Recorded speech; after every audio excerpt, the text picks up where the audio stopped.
Hello friends, स्वागत है आप सभी का आपके अपने चैनल में। दोस्तों, आज के लेक्चर में बात करने वाले हैं अपन डेटाबेस नॉर्मलाइजेशन के बारे में। डेटाबेस में नॉर्मलाइजेशन होता क्या है, कितने टाइप का होता है, इस सब के बारे में आज की वीडियो में अपन चर्चा करेंगे। तो बिना टाइम वेस्ट किए चलिए दोस्तों वीडियो को शुरू करते हैं। वीडियो को पूरा देखिएगा, तभी आप लोग को पूरी जानकारी आसानी से समझ में आएगी और आप लोग आसानी के साथ में इस चीज़ का नॉलेज ले सकते हैं। तो बिना टाइम वेस्ट किए हुए चलिए दोस्तों वीडियो को शुरू करते हैं। सबसे पहले बात करेंगे दोस्तों ये कितने टाइप का होता है। नॉर्मलाइजेशन वैसे जनरली 3 टाइप का पढ़ाया जाता है दोस्तों, 1NF, 2NF एंड 3NF। लेकिन ये टोटल 5 टाइप का होता है, 4NF and 5th NF। First NF का मतलब है फर्स्ट नॉर्मल फॉर्म, सेकंड का मतलब है सेकंड नॉर्मल फॉर्म, 3NF का मतलब है थर्ड नॉर्मल फॉर्म, फोर्थ का मतलब है 4NF का मतलब है फोर्थ नॉर्मल फॉर्म और 5NF का मतलब है फिफ्थ नॉर्मल फॉर्म। ये 5 टाइप के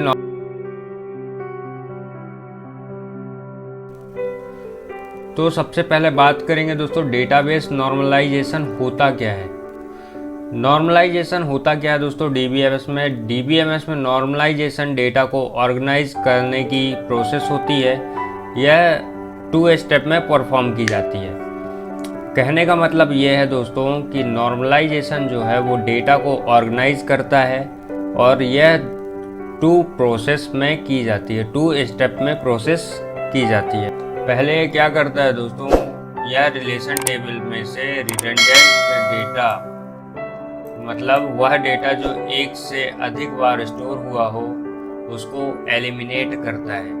पहले स्टेप में क्या करना होता है दोस्तों, सिंपल लैंग्वेज में किसी भी डेटा को जो एक से अधिक बार स्टोर हुआ है उस डेटाबेस में, उसको एलिमिनेट करता है फर्स्ट स्टेप में। और सेकंड स्टेप में क्या करता है दोस्तों, सेकंड स्टेप में यह इंश्योर करता है कि टेबल में केवल उससे संबंधित डेटा ही स्टोर हो। मतलब जिस टॉपिक पे अपन डेटाबेस बना रहे हैं उसी टॉपिक से संबंधित डेटाबेस का होना चाहिए। सेकंड स्टेप में ये चीज इंश्योर की जाती है। नॉर्मलाइजेशन का मुख्य उद्देश्य दोस्तों ऐसे रिलेशन टेबल के समूह को क्रिएट करना होता है जिसमें कि रिडंडेंट डेटा ना हो और जो निरंतर और सही तरीके से मॉडिफाइड हो सके। कहने का मतलब ये है दोस्तों कि जो भी रिलेशन टेबल के समूह होता है उसको क्रिएट करना है, ऐसे रिलेशन टेबल के समूह को क्रिएट करना है जिसमें रिडंडेंट डेटा ना हो तथा निरंतर व सही तरीके से मॉडिफाई हो सके। रिडंडेंट डेटा नहीं होगा दोस्तों तभी वो टेबल अच्छे तरीके से मॉडिफाई या रेगुलर हो सकती है। नेक्स्ट बात करेंगे दोस्तों टाइप्स के बारे में। Types of normal forms. Normal forms करने के क्या टाइप्स होते हैं देख लेते हैं। जैसा कि मैंने शुरू में ही बताया था, first NF, second NF, third NF and fourth and fifth. First normal form, second normal form, third normal form, fourth and fifth. फिर देन दोस्तों बात आती है डीबीएमएस में नॉर्मल फॉर्म्स 5 प्रकार के होते हैं, लेकिन हम यहाँ पर 3 प्रकार के नॉर्मल फॉर्म्स के बारे में डिस्कस करेंगे जो कि E.F. कोड ने प्रस्तावित किए थे। 3 नॉर्मल फॉर्म्स को किसने प्रस्तावित किया दोस्तों, ये ऑब्जेक्टिव टाइप क्वेश्चन में पूछा जा सकता है E.F. कोड ने, या मेन क्वेश्चन भी आ सकता है 4 मार्क्स का कि E.F. कोड ने नॉर्मल फॉर्म्स के बारे में बताइए, ऐसा करके पूछ सकता है। तो डीबीएमएस में टोटल 5 प्रकार के नॉर्मल फॉर्म्स होते हैं। इस वीडियो में अपन 5 के 5 पर चर्चा करेंगे, लेकिन जो मेन 3 होते हैं जिनको E.F. ने प्रस्तावित किया था वो होते हैं 1NF, 2NF एंड 3NF। तो आगे देखते हैं दोस्तों फर्स्ट NF के बारे में। तो अब आता है दोस्तों first normal form 1NF। 1NF के बारे में चर्चा करेंगे। फर्स्ट नॉर्मल फॉर्म होता क्या है। फर्स्ट नॉर्मल फॉर्म में एक टेबल तब नॉर्मल फर्स्ट नॉर्मल फॉर्म में होता है जब वह रिपीटिंग ग्रुप्स का क्या मतलब है, रिपीटिंग ग्रुप्स मतलब बार बार एक ही डेटा को कंटेन नहीं करता। एक टेबल फर्स्ट नॉर्मल फॉर्म में तब होगी जब रिपीटिंग ग्रुप्स को कंटेन नहीं करेगा। वह रिलेशन या टेबल जो रिपीटिंग ग्रुप्स को कंटेन किए रहता है वह रिलेशन या टेबल अननॉर्मलाइज्ड कहलाता है।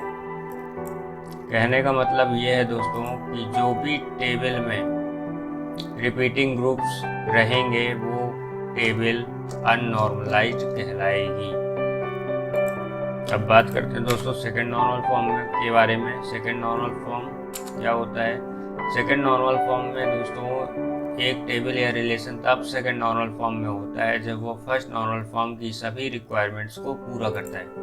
जो फर्स्ट नॉर्मल फॉर्म की रिक्वायरमेंट्स है उसको पूरा करे और सभी नॉन की एट्रीब्यूट्स पूरी तरीके से प्राइमरी की पर निर्भर हो। सेकंड नॉर्मल फॉर्म में एक चीज़ ऐड हो जाती है कि सभी नॉन की एट्रीब्यूट जो रहते हैं वो पूरी तरीके से प्राइमरी की पर निर्भर होते हैं, और इसमें सेकंड नॉर्मल फॉर्म में तब होगा जब वो फर्स्ट नॉर्मल फॉर्म के सभी रिक्वायरमेंट्स को पूरा करता हो।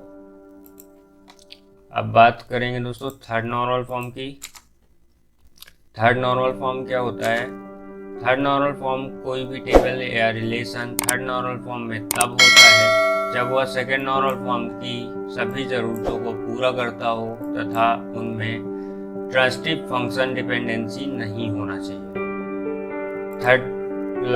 थर्ड फॉर्म में क्या होता है दोस्तों कि जो सेकेंड नॉर्मल फॉर्म की ज़रूरतों को फुलफिल करे प्लस ट्रांजिटिव फंक्शन डिपेंडेंसी नहीं होनी चाहिए। ट्रांजिटिव डिपेंडेंसी फंक्शनल डिपेंडेंसी क्या है इसके बारे में देखते हैं। ट्रांजिटिव फंक्शन डिपेंडेंसी का अर्थ है यदि x फंक्शन डिपेंडेंट है y पर, y फंक्शन डिपेंडेंट है x पर z पर, तो z ट्रांजिटिवली डिपेंडेंट होगा x पर। जैसे मैथमेटिकल में अपन y इक्वल टू मैं आपको करके दिखा दूँ, x इक्वल टू y करते हैं, y इक्वल टू z करते हैं, तो इक्वेशन 1 और 2 को कंपैरिजन करेंगे तो x इक्वल टू z हो जाता है। ये हो जाता है ट्रांजिटिव डिपेंडेंसी, फंक्शन डिपेंडेंसी। इस तरीके से दोस्तों अगर ऐसा है तो ये फिर थर्ड नॉर्मल फॉर्म में नहीं कहलाएगा। कोई भी टेबल या रिलेशन अगर ऐसा नहीं होता है तो वह रिलेशन या टेबल थर्ड नॉर्मल फॉर्म को फुलफिल करती है। तो सीधा सिंपल सा मतलब है दोस्तों, थर्ड नॉर्मल फॉर्म में रिलेशन तभी होगा जब वह सेकेंड नॉर्मल फॉर्म की ज़रूरतों को पूरा करेगा और उनमें ट्रांजिटिव फंक्शन डिपेंडेंसी नहीं होनी चाहिए। अब बात करते हैं दोस्तों फोर्थ नॉर्मल फॉर्म की। फोर्थ नॉर्मल फॉर्म में क्या होता है? फोर्थ नॉर्मल फॉर्म में तब होता है कोई भी रिलेशन या टेबल जब वह कंडीशंस को अप्लाई करते हैं। फोर्थ नॉर्मल फॉर्म में होने के लिए निम्नलिखित कंडीशन को सेटिस्फाई करना होता है। यदि रिलेशन या टेबल में 4NF में होती है, यदि वह 3 नॉर्मल फॉर्म में हो या उसके पास कोई मल्टी वैल्यू डिपेंडेंसीज ना हो। 3 नॉर्मल फॉर्म में होनी चाहिए। 4 नॉर्मल फॉर्म में होने के लिए पहले तो 3 नॉर्मल फॉर्म तक तो होनी चाहिए एंड उसके पास कोई मल्टी वैल्यू डिपेंडेंसीज ना हो। अब ये मल्टी वैल्यूड डिपेंडेंसी क्या होता है दोस्तों, इसके बारे में अपन चर्चा कर लेते हैं। मल्टी वैल्यूड डिपेंडेंसी क्या होती है? मल्टी वैल्यूड डिपेंडेंसी तब होती है जब एक टेबल में एक से ज़्यादा डिपेंडेंट मल्टी वैल्यूड एट्रीब्यूट्स होते हैं। कहने का मतलब है एक से ज़्यादा डिपेंडेंट मतलब स्वतंत्र। जब टेबल में एक से ज़्यादा डिपेंडेंट मल्टी वैल्यूड एट्रीब्यूट्स होते हैं तो अब मल्टी वैल्यू डिपेंडेंसी को डबल एरो चिन्ह से प्रदर्शित किया जाता है। मल्टी वैल्यू डिपेंडेंसी आप लोग समझ गए होंगे। जब एक टेबल में एक से ज़्यादा इंडिपेंडेंट मल्टी वैल्यूड एट्रीब्यूट्स होते हैं तब वह मल्टी वैल्यू डिपेंडेंसी कहलाती है। मल्टी वैल्यू डिपेंडेंसी को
सकते हैं, और नेक्स्ट टॉपिक जो भी आप लोग पढ़ना चाहते हो तो कमेंट कर सकते हैं।